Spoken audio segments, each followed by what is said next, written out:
एक बार एक राजा गौतम बुद्ध के पास आया। बुद्ध के आश्रम में बहुत भीड़ थी। राजा ने आग्रह किया कि वह एकांत में उनसे कुछ कहना चाहता है। बुद्ध बोले, मोनोनयन कतहु को नहीं, अर्थात सर्वत्र एकांत है, यही बोलो। राजा ने कहा कि मैं संन्यास लेना चाहता हूँ। यह सुनकर बुद्ध थोड़ा गंभीर हो गए।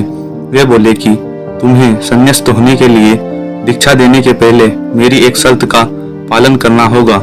राजा ने आश्वस्त करते हुए कहा कि जब दीक्षा लेनी है और संन्यास्त होना ही है तो सब शर्तें मंजूर है।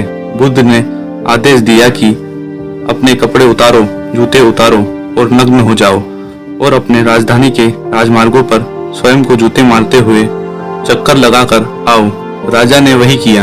वह नग्न होकर स्वयं को जूते मारता हुआ राजधानी के सड़कों पर दौड़ने लगा। उसके चले जाने पर शिष्यों ने बुद्ध से कहा कि जब हम दीक्षा लेने के लिए आए थे तब तो आपने ऐसी कठोर शर्त नहीं लगाई थी। आप तो स्वयं करुणा अवतार है, फिर राजा के साथ ऐसा कठोर व्यवहार क्यों?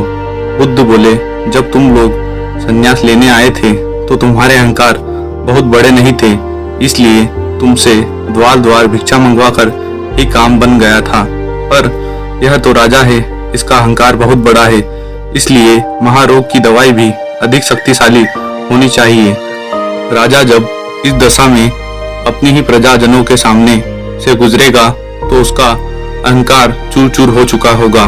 राजा ने शाम तक शर्त पूरी कर ली और बुद्ध के चरणों में आकर बैठ गया और कहने लगा, महंते, मुझे दीक्षा देकर अब तो संन्यास्त करें। बुद्ध ने राजा के सर पर मुकुट रखा और कहा कि अब तुम्हें संन्यास लेने की जरूरत नहीं है, जाओ और स्वामी भाव छोड़कर सेवक भाव से राज्य करो।